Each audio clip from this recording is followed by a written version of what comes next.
Hi, everyone. We're here in beautiful Elyria, Ohio, and I'm joined by my friend Jack Hall at the town hall out here at Rubin's Deli. Hey, everybody. Beautiful. Awesome. Awesome.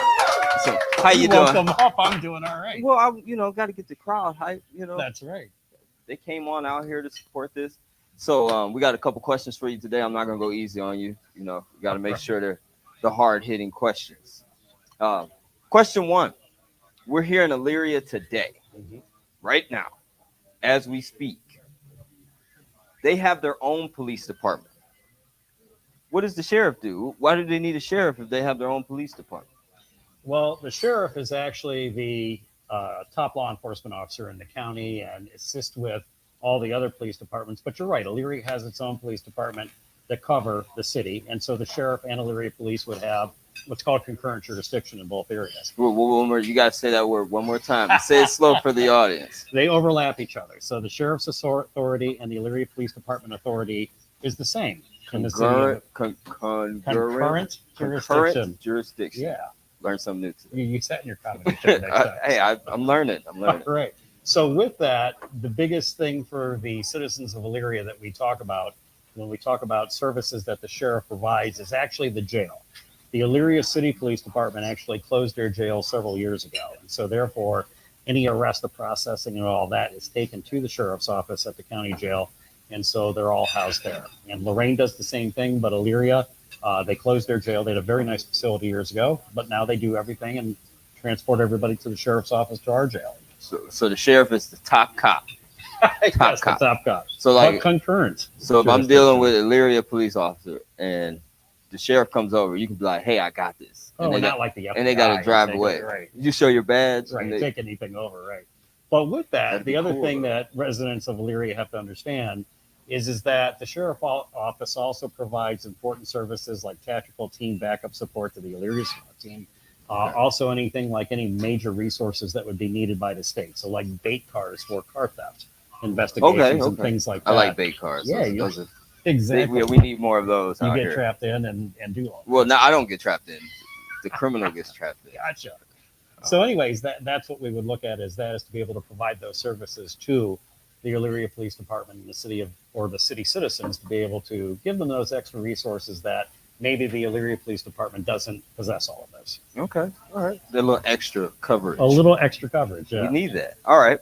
How do you plan on getting these services provided by the sheriff's office to the citizens of Lorain County that live here? Well, that's kind of a two-step process. Number one is that you would work directly with Elyria PD, their chief and their officers to be able to coordinate those efforts and bring them all together. Okay. The second way to provide services is through our community outreach with the sheriff's office. And that sometimes is the biggest thing that we're lacking right now in law enforcement is a good community outreach. And Elyria actually does a very good job of that through their social media pages, through events that they do through the community, and reaching out to the community to get all of that information out there. So what we could also provide and assist with would be a situation in which we have things like a community ice cream truck, that goes out. Ice cream socials? Well, not only ice cream socials, but those hot summer days where kids are playing outside and all that is to be able to pull that truck up, actually have the markings of the sheriff's office on the truck and all that, and be able to have that ice cream ready for the community and be able to do that. Sounds great. And then in addition to that, we have situations that dictate that we want to make sure that we have two-way communication going between the residents and law enforcement. So one of our plans with that is that we are creating what's called our warden program. And the warden program, based on population of the city, Elyria, because of its size, would have 4 wardens assigned to it. So therefore, those wardens would work within the city of Elyria to be able to take citizens' concerns and to be able to bring all of that information back to the sheriff's office. So say, for example, we would have an Elyria City Council meeting. The warden would appear at the Elyria City Council meeting. They would take information from the sheriff's office on the agenda, and they would explain things that we were doing, just like right now, explain what the sheriff's office does, and put that out to city council, put that out to the residents. And of course, that gets broadcast like we're doing tonight over the city council's page. Can I get an example of one of those concerns? Like just a regular old person saying, "Hey, sheriffs, I need this." Person. A regular old person. Okay. An Elyria city resident. Okay. And that would be, for example, we have heavy truck traffic coming down. our streets. So therefore, say there's a construction project or new home construction going on somewhere in the city. Next thing you know, you have residents complaining because they're like, there's all this heavy truck traffic going up and down my street. One of the things that we could do is that after we hear that at a city council meeting, we have our patrol operations commander call the Elyria police chief and Elyria police department and say, we can offer our weights and measures unit to come out to the city of Elyria, be able to look at those trucks that look like they're overweight, pull them over to the side of the road, have an Elyria officer with the deputies that are in that unit. So therefore, if that truck is overweight, ripping up the streets, the Elyria officer writes the ticket under Elyria city code. And so if that driver is found guilty and there's a fine, that money goes back to the city of Elyria. So we want to make sure even things like community issues such as potholes in the streets that are being caused by heavy truck traffic, broken windows theory. You know, if you've heard of that too. All these Kias and stuff like that. Exactly. We want to make sure that we're there for that. And talking about the Kias, we would want to be able to work with a police department like Elyria to say, we have bait cars that we're able to get to put into place through the task force and be able to have those sitting on the street, a Kia, that would be controlled by us. And then we start finding and arresting these people that are stealing the cars. I've seen that some police departments are offering clubs. The club has came back for cars. I don't know if you guys remember the club where you pull it on the steering wheel. Exactly. But it's been helping some cars from getting taken. Yeah, and it's a good prevention. You know, the club is to do that. But again, you want to catch somebody, which that's committing the crime as well too. So those are all services that can be provided to the city by the sheriff's office to do that. So I seriously had no idea the sheriff did so much. This is great. Okay. After you become the sheriff, do you intend to keep doing town hall meetings like this? Because this seems like a great turnout. They are very interested to see what you have to say. Or are you just going to get in office and be like, I'm not talking to them anymore?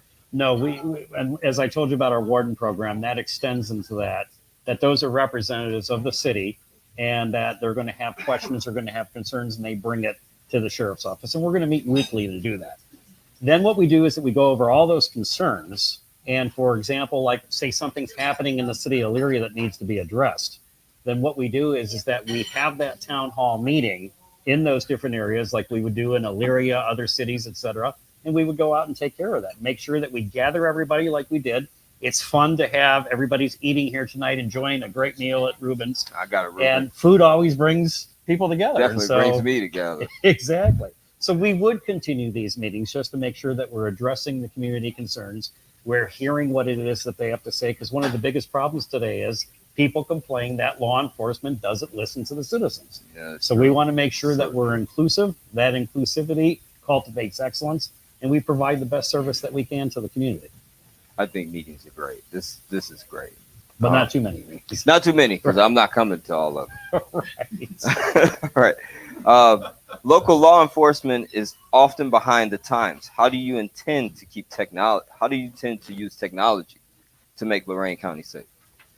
Well, first of all, there's a lot of technology now that's available to law enforcement. Drones.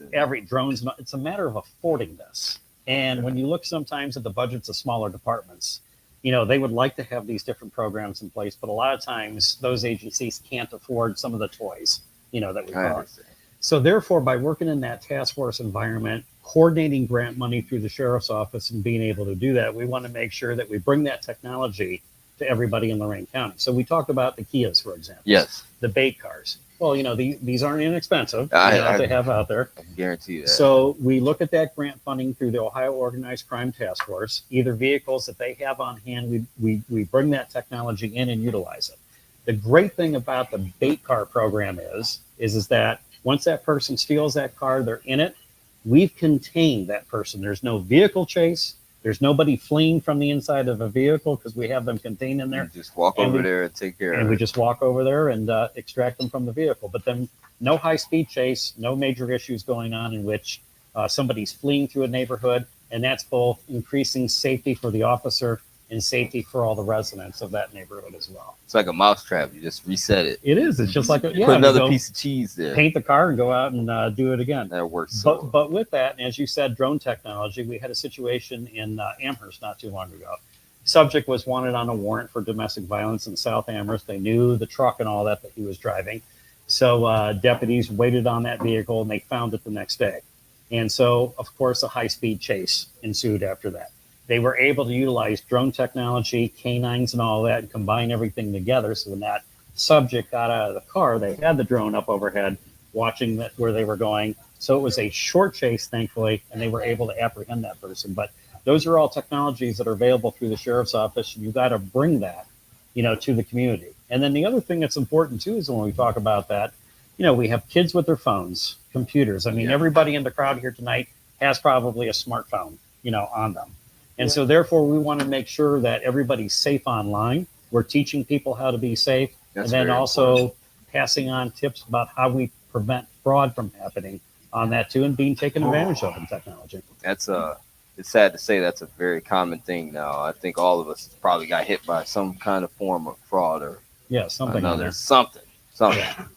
Facebook says, hey, got my credit card, I got my debit card. Exactly. Something's always happening. Always. All right. I like that. I like that a lot. Thanks. Elected officials ultimately have to answer to the voters come election time.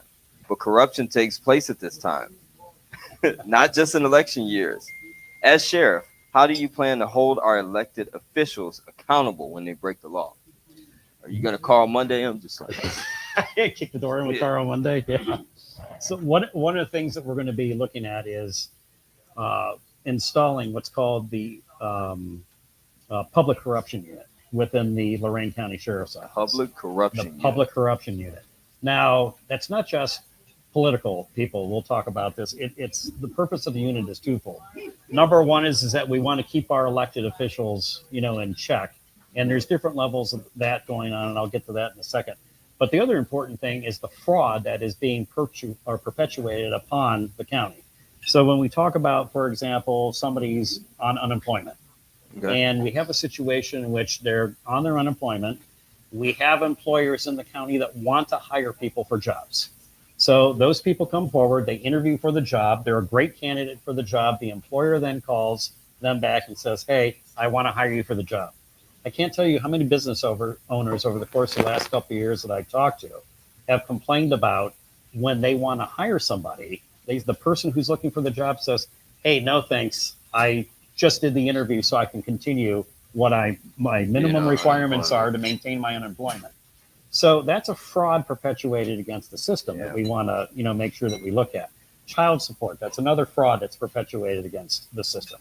So those are frauds that citizens take against the government and all the tax dollars of everybody that's in here and wasting those tax dollars. But you asked originally about what are we going to do about our public officials?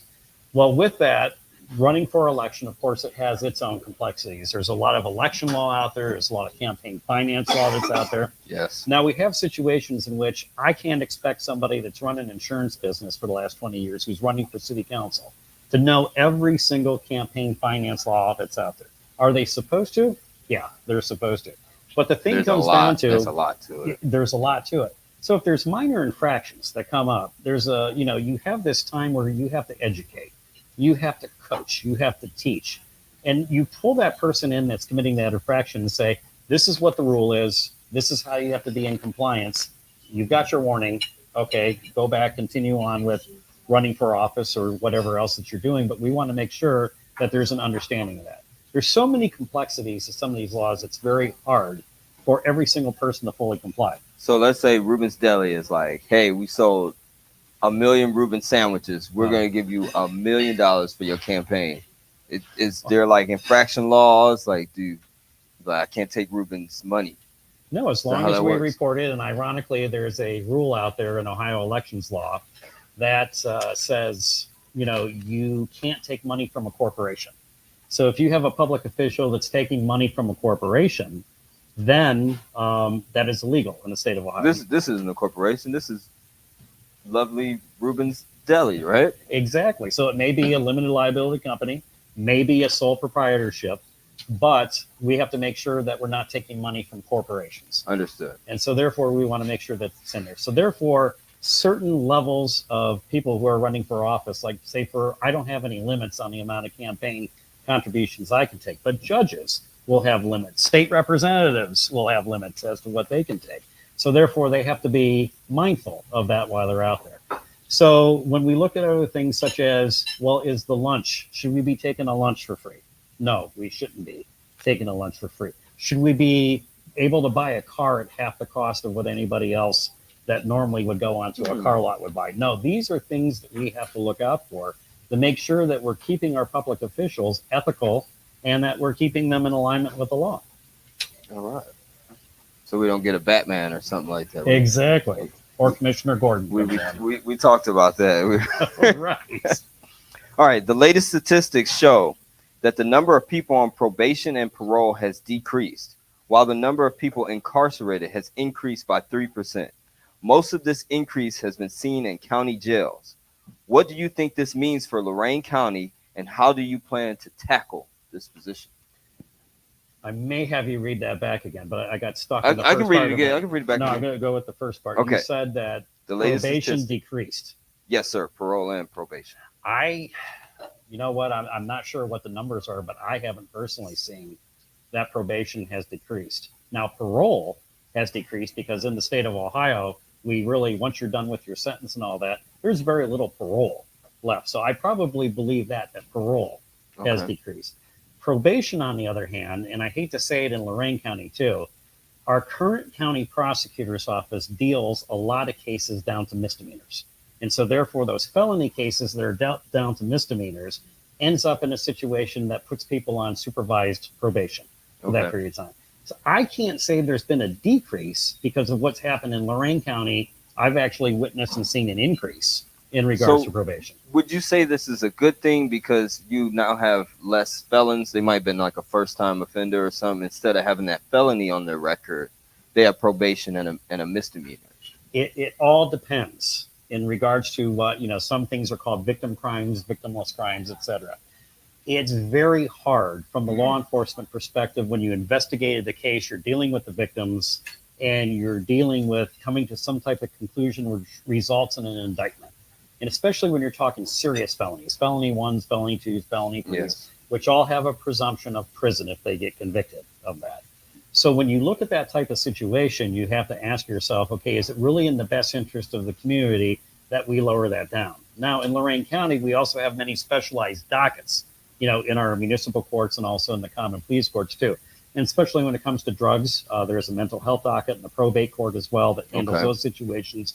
And we have a veterans docket. And so we have these specialized dockets. That's really good. Yeah, that take care of a lot of these things. So that's why I just questioned the decrease in probation, because I know a lot of the programs that are being offered actually look forward to the fact that probation to either lessen, the overall charge that was done. Is this somebody that qualifies? And again, that's up to the prosecutor. It's up to the court to be able to come up with that decision. But we also have to be able to explain to the victim, what happened to and why something was lowered down. Yeah. So I'm sorry to cut you off on the question. I didn't think about that. I haven't seen a reduction in probation. So something about the rest of your question was that there was a 3% increase in jail, or did you? It says the number of people incarcerated has increased by 3%. That may be, is that from last year, or is that over a course of, because the reason I ask that is right now we look at the state of Ohio. Okay. Per 100,000 people in the state of Ohio, we have a rate of, I think it's 621 persons per 100,000 that are incarcerated. And that's adult, that's juvenile, that's across the entire spectrum. That 621 number for all of them. Now, Mississippi beats us in adults, incarcerations. Okay. And if you just look at adults, Ohio's 15 in the nation. But when you talk about all incarcerations, Ohio's number one, and that's that 621 number. Oh, wow. That 621 per 100,000 people is higher than the average of the United States. And Ohio actually exceeds incarceration rate of anywhere in the world. Ohio is actually the highest incarceration rate. It's just a big old jail state. Well, we have a lot of prisons in Ohio. We have a lot of situations where we're locking juveniles up, and then our county jails. And just for example, I think it was in 23, we had about 8,050 people, I believe, that were booked into the Lorain County Jail in 2023. My goodness. Now, back in, I want to say it was 05, I may be wrong on the number, that was around 8,600. When was the highest amount of inmates that we had booked into the county jail. So when we talk about a 3% increase, we go all the way back to, I think, 2005 it was at 8,600. After COVID, we're climbing right back up there again with the amount of people that are arrested and incarcerated. So when we talk about that 3%, we also have to talk about what are we incarcerating people for? Drugs is a big issue of what we're incarcerating It's people like one for. of the number one. And so there, yeah, it is absolutely hands down the number one. And so when we look at drug activity and incarcerating people for drugs, we also have to look at that the Lorain County Jail is also probably the largest rehabilitation facility for drugs and alcohol in Lorain County for the amount of people that we bring in annually to do that. And then, of course, we have the mental health issues on top of that, too, in order to provide those services that we do on an annual basis. And so that all That's a culminates lot. together That's a lot. of a lot of work and a lot of things that we have to do. So, but yeah, 2023, I think was 8,050 people that we That's too incarcerated many. in the jail. That's So, too many. We got to do something about that. well, people are getting arrested. So Oh that's- man. but yeah, to answer your question in regards to 3% increase or whatever, I think a lot of things that people do not realize. Ohio, when you look at all incarcerations across the board, we're number one in the world for putting people in Ugh. jail. So that's, and Not so that happy also with that. creates an expense for all of us. Because again, when we talk about the drug and alcohol issues, that rehabilitation cost, and a lot of people don't understand this, is if you're incarcerated and you're on Medicaid, Okay. in the state of Ohio, once you get put into jail, your Medicaid is done. So therefore, you can't get Medicaid when you're in jail. So who pays for that jail stay?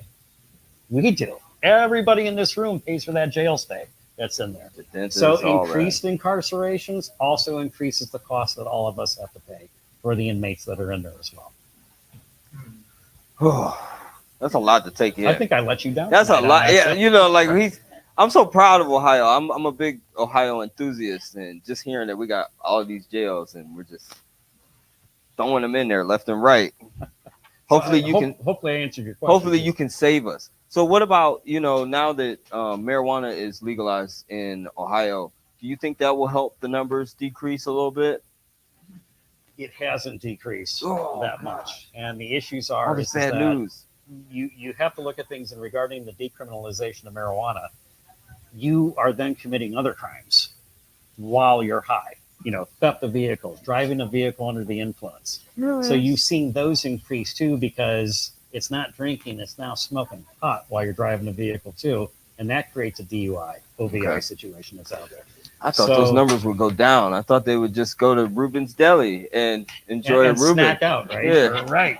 Got the munchies to go ahead I and eat thought, there. I thought they wouldn't bother anybody. No, so when you're looking at that, but then you look at New York, and I don't think we want to do this in Ohio, is when you look at New York, they completely decriminalized They a had lot to of the fine drug though. charges. Yeah, so now the incarceration has dropped significantly in New York, but now you've increased other criminal issues that have taken place and basically filled in where the drug charges were. But the incarceration rate is down because how they're handling drug charges in New York is not the same way that we handle them here in Ohio. Yeah, from a friend of mine said it's a fine. It's a fine and they're going Right. about your day. All right. Okay. So recently, a 3-year-old Julian Wood was murdered in a seemingly random attack in the parking lot of a North Olmsted Giant Eagle. His mother was also seriously injured. The suspect, Bianca Ellis, has been arrested. An investigation has progressed.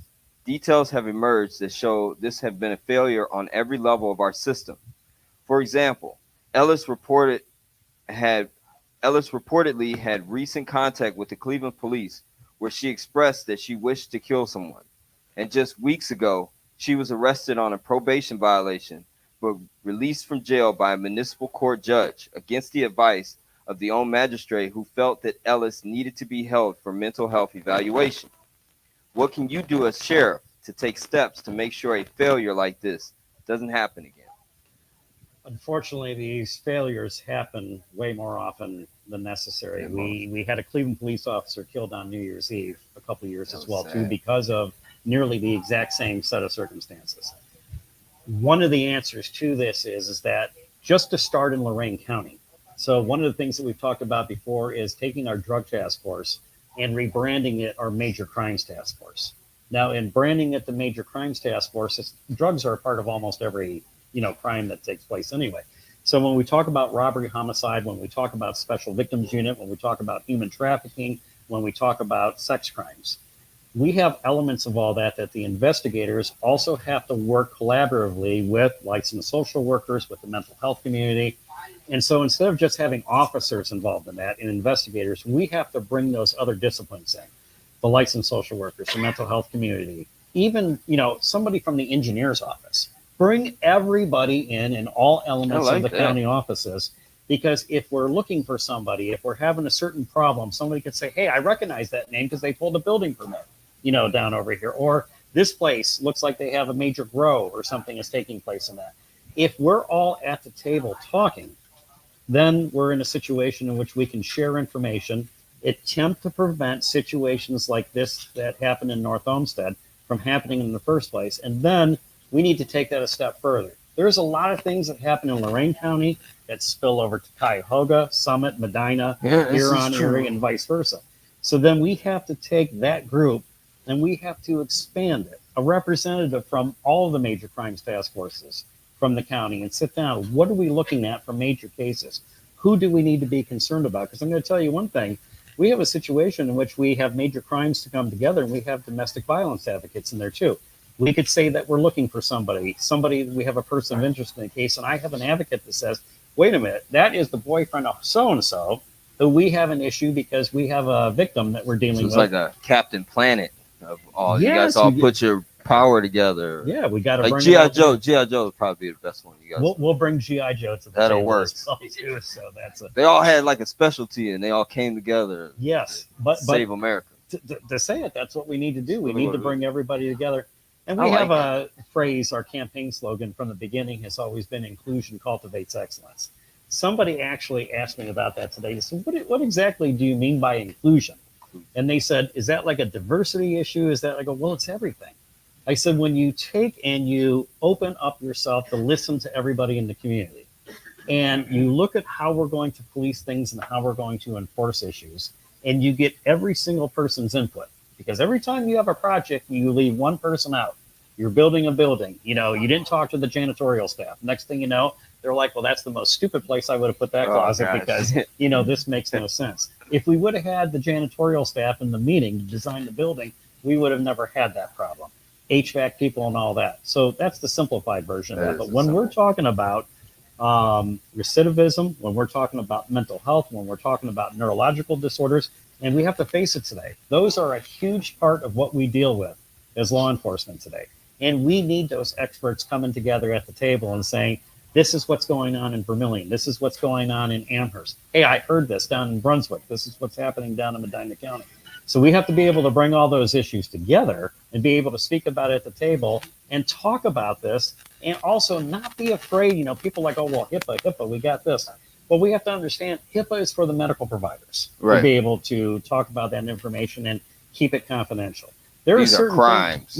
If there's a safety issue for the community, we have to make sure that we're not afraid to talk about it and we're not afraid to address it. Well, I mean, it's already public record when it comes to crime. Like I can go on my phone and look it up anyway. So right. So we handle that situation by including everybody, cultivating that experience and excellence that's going to come out of there. And then we have to take it in Lorain County. We have to take it further. All right. Okay, Lorain County. I'm liking these answers. I'm liking that. All right. So gun violence is a constant problem in America. Lorain County is no different. Is it safe to say the perpetrators are not responsible gun owners who possess these weapons legally? What do you plan to do to curb gun violence in the streets? Apparently, you just read the I know, U.S. Attorney's press release today. Oh, okay. Yeah. The U.S. Attorney's Office just announced that they have a new gun violence center that they're putting in Cleveland to be able to make available to all the sheriff's offices in Northeast Ohio. I'm curious to see how that's going to work. We'll see how that works out. So curious. The issue is there's two issues going on here. Number one is that we have an illegal importation and distribution of guns in the community. Guns that are not registered, guns that have been stolen, guns that the serial numbers have been filed off, and those guns make it onto the street. Okay, so we have that issue going on there. Okay. Surprisingly, the bigger issue than that, and we have to combat that in a holistic sense, again, through a major crimes task force, to be able to bring the community together. Because, again, you don't want to over-police the community. Stop everybody for every little thing like a burned-out license plate. I don't want that. I don't want to get one gun off the street. I want to get 100 guns off the street. And every single community knows their house, their people, what's going on out there, of where the problems are. They just have to trust the police to be able to tell them that. There's always a grandma. They're like, oh There's yeah, right over always, there. That's the boys. exactly. There's always a grandma out there that knows that. So when you take that information and you bring it in, you work it that way. The other problem of that is, which is, believe it or not, the bigger problem, is the irresponsible use of firearms by adults, failing to lock them up in their homes, failing to secure them, failing to be trained. I can't tell you how many people that we've talked to. It's like, hey, the constitutional carry now. I don't have to go get the CCW class. I got a gun. And they've never fired it. They've never loaded it. They didn't know what to do with it. So therefore, something happens. They bought this gun for protection is what they say. And so therefore, they've never been to a range. They've never fired it. They don't know if they have the right type of ammunition in there. Hopefully somebody, if they bought it from a gun store, which is a whole nother issue, did you buy it from a licensed dealer? Or did you buy it from a friend? Or did you buy it from somebody else? Did you get it from the show? Did you? Exactly. Yeah. So those are the issues that we have to look at, is to take that a step further and make sure that our citizens understand there is a responsibility. We know we have the right under the 2nd and 14th Amendment to carry a firearm, but there's a responsibility to it as well, too, to make sure that we're not careless with it and have a 3-year-old pick up a gun off of the parent's bedside table and shoot a 2-year-old with that gun.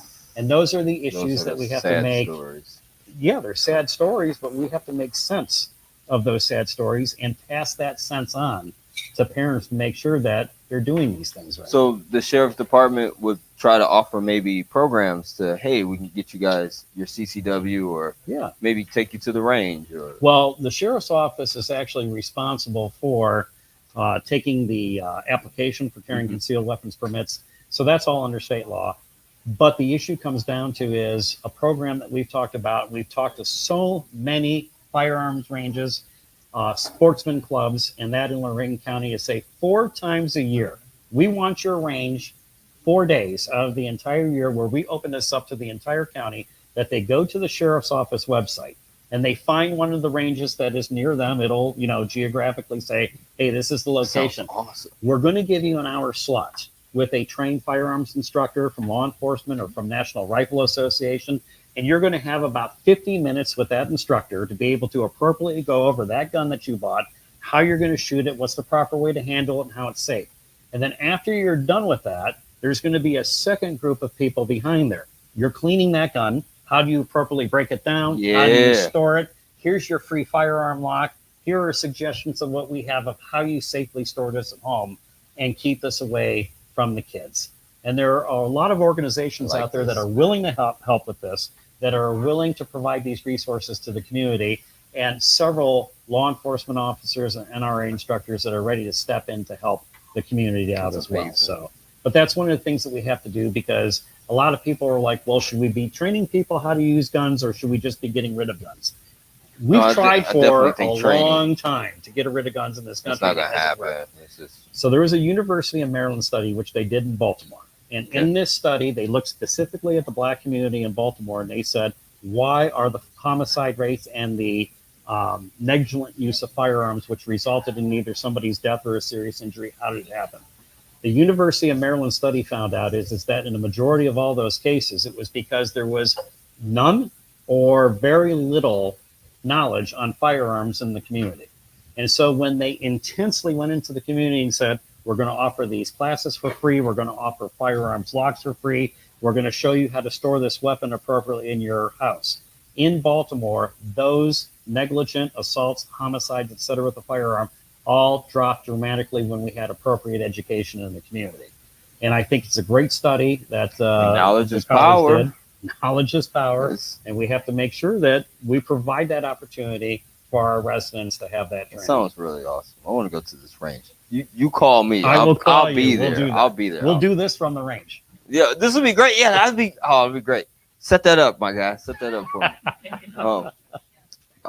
Let's see. Is there any other questions that anyone else would like? Would you like to ask them now, or? I want to go to the range now. I'm excited. I'm super excited. That sounds like a great program. Hi, I have some questions some are from our live audience and some are from Facebook. Okay. The first one is, what are your feelings on the use of social media for the government and how it applies to the First Amendment? Wow. And actually, I have to retract wow because I got chastised last time for saying the word wow when that question came up. But when we talk about social media, it's a two-edged sword. So there's two options for us in government. Number one is that I could get elected to office. We come in and we take our Facebook page and we say no comments. And we're allowed to do that as long as we start that from day one and we say no comments. But then again, how do we interact with the community? And I just answered these questions to you about how do we get information, how do we gain trust, and how do we interact with the community. That's the way. I mean, that's the new way now. We have to have comments open. And here's the thing, the buck stops here.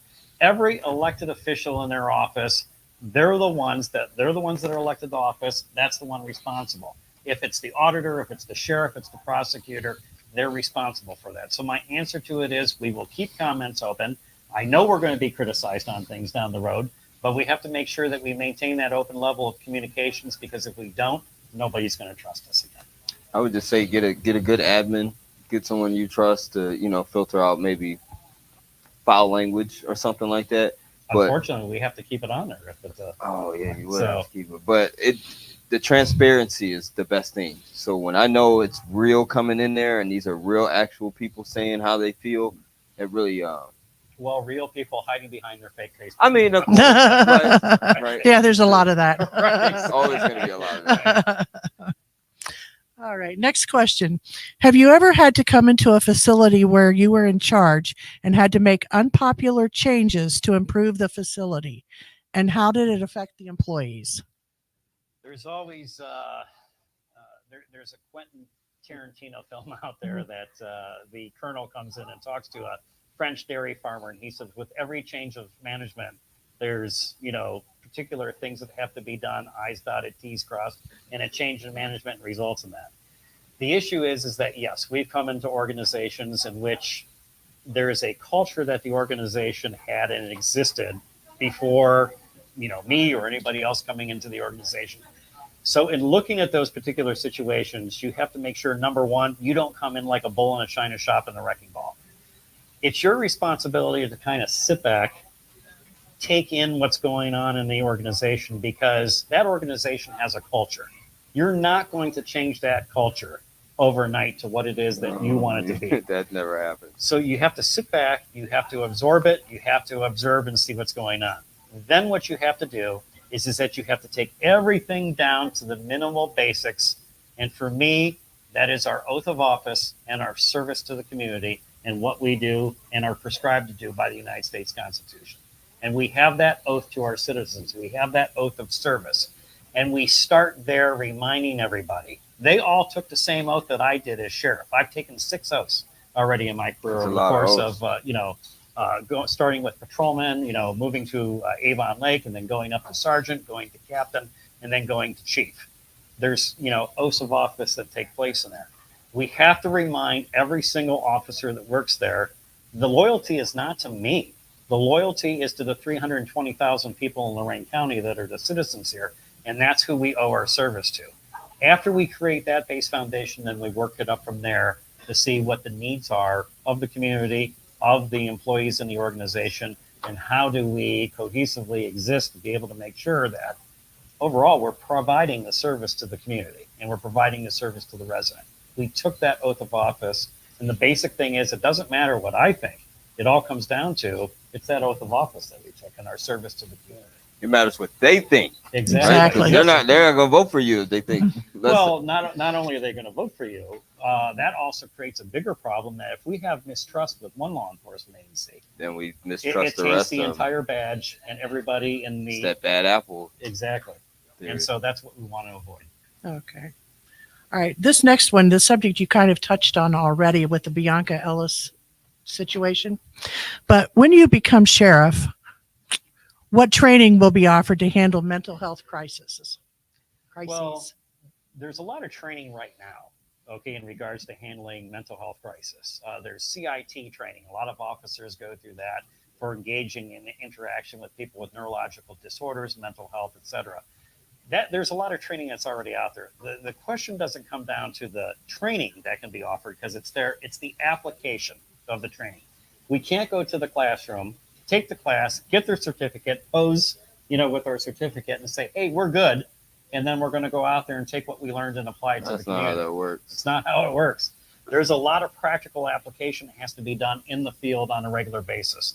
And then when we talked about the Major Crimes Task Force and when we have other organizations and agencies coming in to assist us, we have to evaluate that on a regular basis to make sure that we're doing the job right. One of the things that we had discussed a couple meetings ago was the creation of our crew, the CRU, the Community Response Unit. That Community Response Unit is comprised of deputies that have been intensely, not just the basic CIT training that's offered, but I'm talking about the intense de-escalation training, especially dealing with people with neurological disorders, mental health, developmental disabilities. Then in addition to that, and this has failed a lot over the country where they brought a licensed social worker in to ride with a cop to go out there and say, hey, we're going to go de-escalate all these situations that happen all over town. You have to make sure that you have the right person in that licensed social worker capacity. And right now we have a great staff within our jail that works for the medical department of the jail that are the licensed counselors that deal with the mental health issues in the jail. You're going to find that probably 75 to 80% of those calls that happen in the community, we've already dealt with it inside the jail. And so therefore we have to make sure that we go out there and take care of that. But this just can't be you go to class, get your certificate, and release you out into the road. We have to be able to make sure that we're evaluating ourselves against the practical application, because believe me, there's going to be plenty of opportunity to test those skills every day that we're out there. So staying vigilant through it, even though you got the training, you still got to make sure that training is used properly. You have to apply that training. Right. Exactly. It's right. effective and efficient. Right. And then again, evaluating ourselves. Did we do a right job? Did we handle that situation? And again, you go to the training and they're like, okay, if you have this situation, you'll handle it. It doesn't work that way on the road. Every single situation is dynamic. People are different. Things have to be handled different ways. So you can't say anybody did it wrong or anybody did it right. You have to evaluate it overall. How effective were we in our oath and our service to the community? So you're going to make sure this program is in place to audit yourself. Yes, to make sure you guys have to measure everything. Yeah. Which is good. It's very good. As sheriff, would you consider adding a social worker component, especially if one would volunteer their time? Adding a social worker component is a little tricky due to the fact is that have they worked with law enforcement before? What is their actual experience in the field in regards to, are they dealing with people coming into the office? Are they dealing with certain cases? Are they involved just with cases? Are they with children? Are they with children or are they with adults? There's so many facets to that particular question that you answered that we have to look sure that we match what those talents are of that person who wishes to work or volunteer their time to us. Because a lot of times people always want to volunteer something. People want to help, and that's the great thing about being involved in the community and having that inclusion, cultivating excellence, is because people want to get involved. We want to create an environment that people want to come out and help us. We just have to be careful of whom, that is, and make sure that they're qualified to assist us in that. And are they ready to see what we see on a daily basis? Every cop and deputy that's out there probably has 100 stories that they could tell you over the course of their career, something strange, that has happened. Right. And sometimes that's fun at holiday gatherings. They're like, hey, Uncle Jack, what happened at, this or that? And it's just like, people want to hear the stories. But the problem is a lot of times people don't want to be involved in that story. So it's one thing to hear the story. It's another to be there firsthand, upfront, and personal. Right. And when we talk about the crew, for example, I know some programs that have failed is that they've had licensed social workers come in and do work. They go out there with the officer or the deputy, and next thing you know, somebody flips a Mini Cooper in the driveway. And the licensed social worker's like, oh, I'm out. Where the officer has to deal with that particular situation in a less than lethal fashion, hopefully, and be able to come to a peaceful resolution. And sometimes there's a lot of people that just are not cut out for that. So we just have to make sure that got to be a tough job. Right. We have to make sure that the piece fits the puzzle. So. All right. Very good. This question is totally different. No. I was going to ask mine. When you are sheriff, what uniform will your officers wear? Class A or BDU? You got to explain this Class A and BDU. Is it like A Class A is like a formal, like looking uniform that, like a deputy or a trooper who has the buttons, the gold buttons Okay. on, or silver, and a trooper's, The sentinel. beige. Exactly. You could bounce a quarter, off of Alright. that shirt. They're looking very military, the hat and everything Is else. it more like a dress version versus this, real life street version? Or Well, you have a dress uniform as well, but the Class A is more or less that very nice looking professional uniform that you're wearing.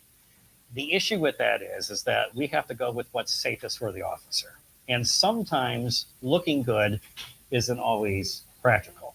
And a BDU, in my opinion, the best place for that too is especially when you're talking about the jail setting. So when you're inside the jail, and you don't have a lot of stuff on you, to use, no firearms, tasers, or anything else like that are being carried out on the road. And you're in those close confines that you may not be able to step away and create distance between yourself and the other person. BDU is an absolute must for that situation because you're trying to make it safe for the officer, which then in turn later on makes it safe What's for the BDU inmate. stand for? Basic duty uniform. Okay.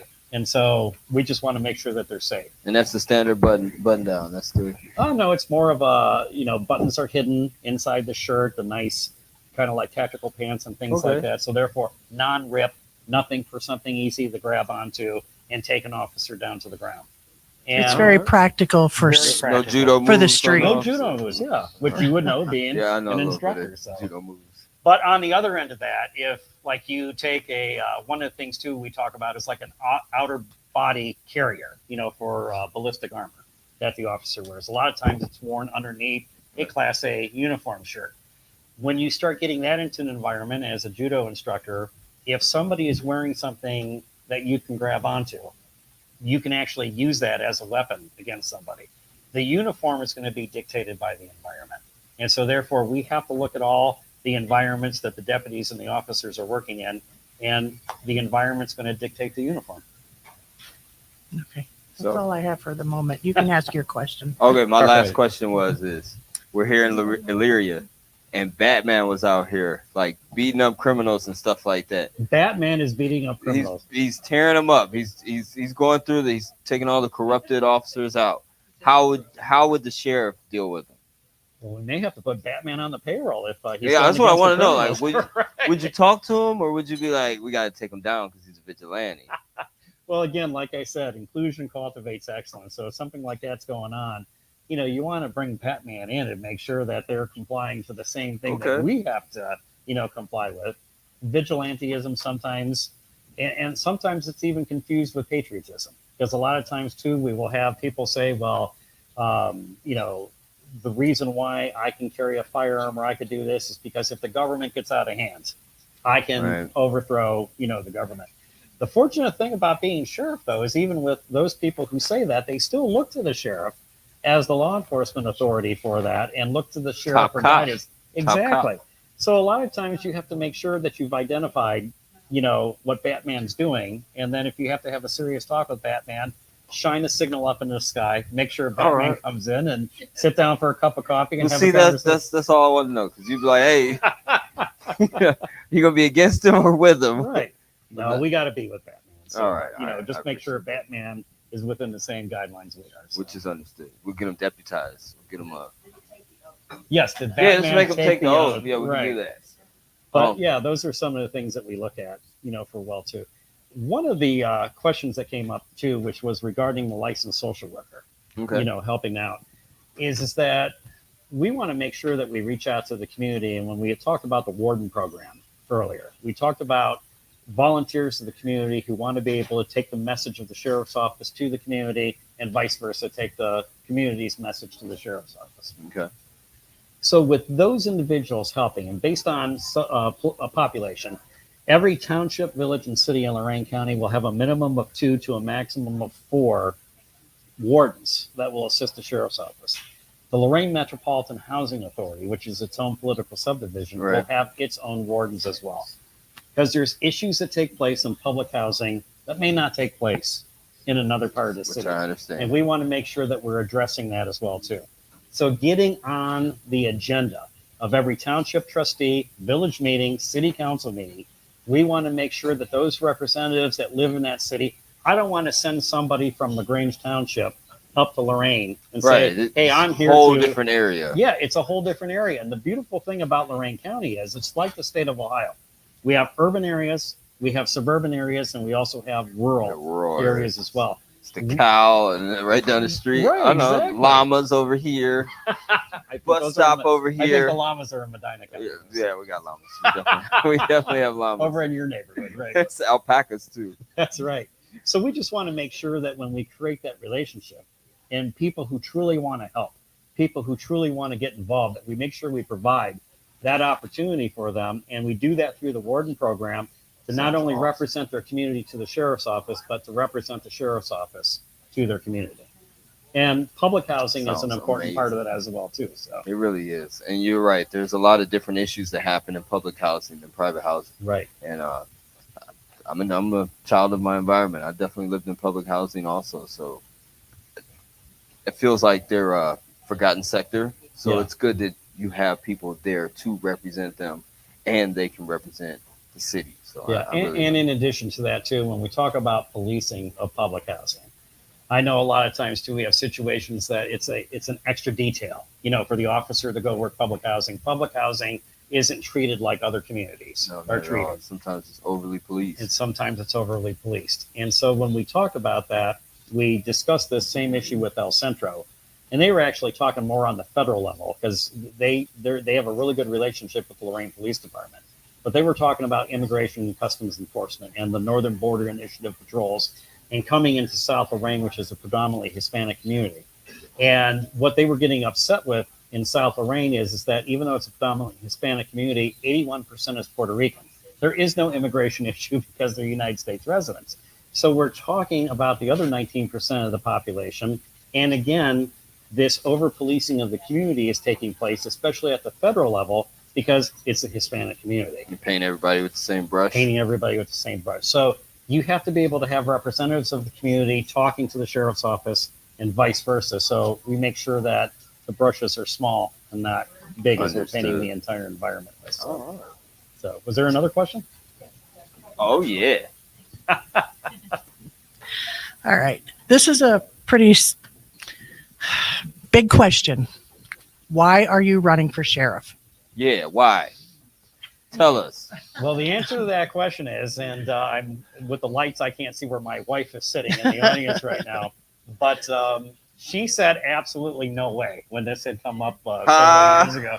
She goes, "You're not doing this." Then what happened was that we had, over the course of a period of time, deputies stopped by the house telling us the stories of what was going on.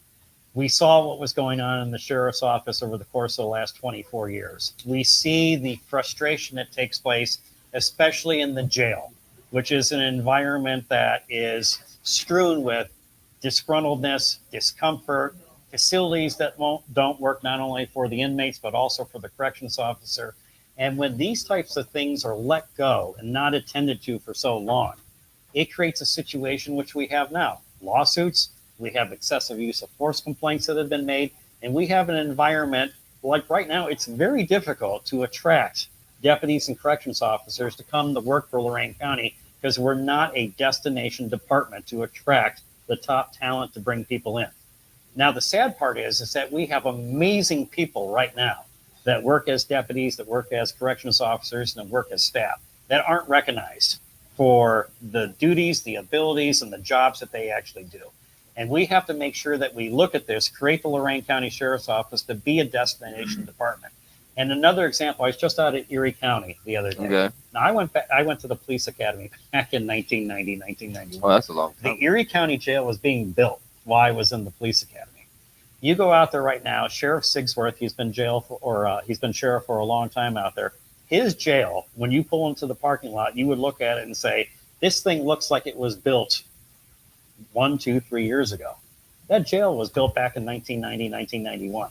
You could eat off a wall anywhere in that jail. Still It is looking that good. clean and it looks that good. The newest part of our jail, which was built in, I think, 97, the whole place is falling down and crumbling around us. How do we have the tale of two cities where we have one jail in Sandusky and Erie County that Sheriff Sigsworth has handled immaculately for all these years, and then we have the Lorain County Jail, which is a maintenance mess that's falling down around us? And when we look at the situation too, we have to be careful. You asked the question about public corruption earlier. Mm-hmm.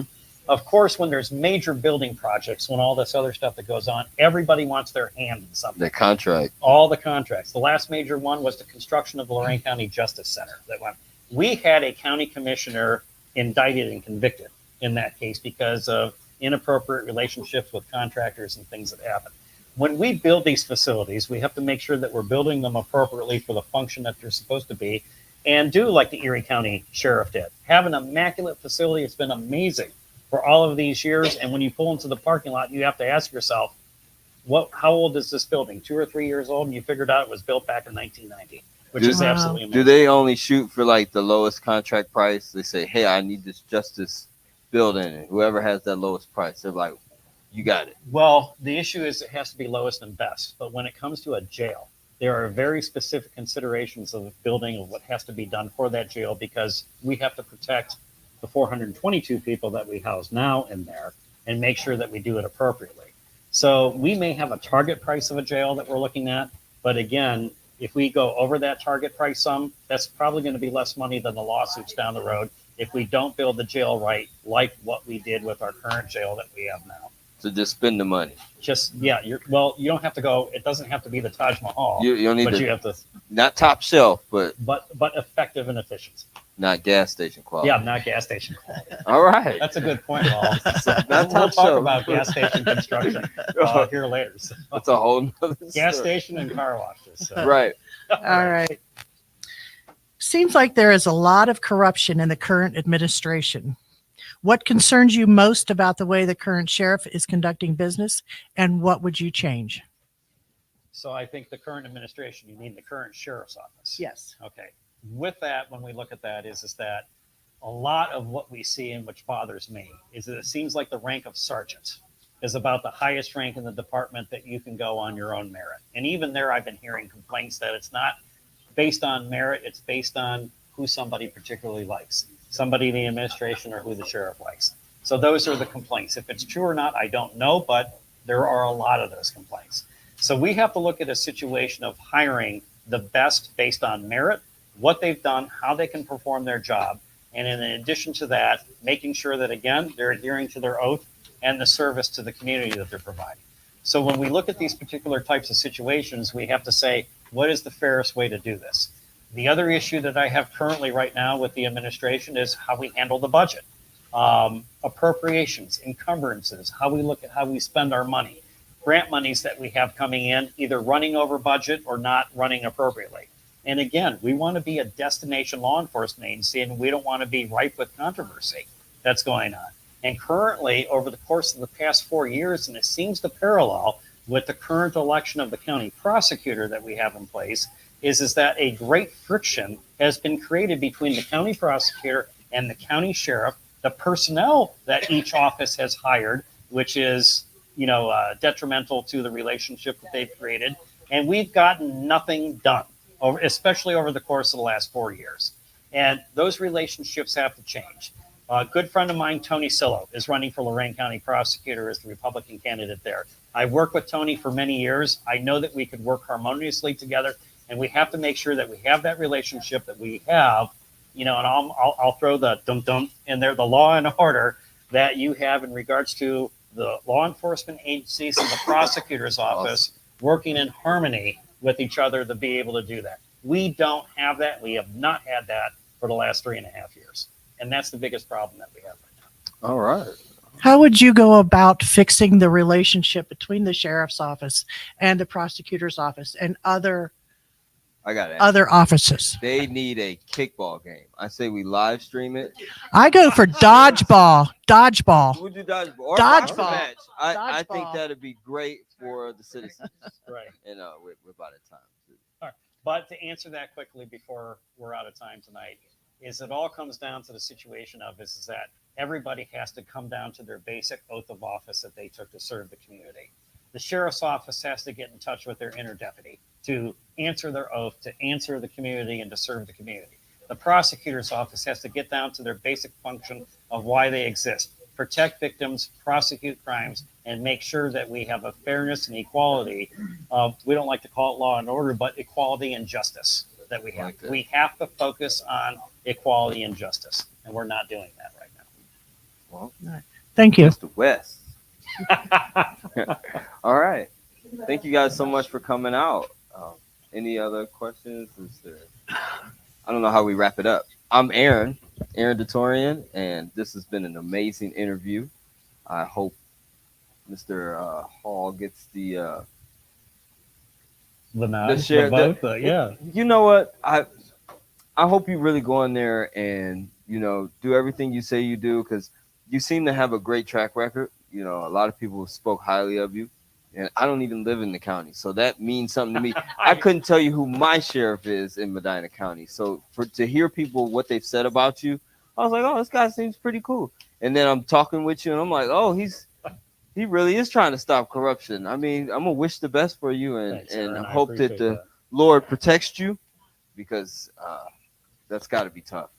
And I look out tonight, Gotta I'm be seeing a tough. crowd going all the way to the back door. I don't know how many we had online tonight, but thank you so much, everybody. Thank you for coming out tonight. Thank you for the continued support of doing all this. And Aaron, thanks for the interview Thank you tonight. so much for having me. Thank you, everybody, for coming out.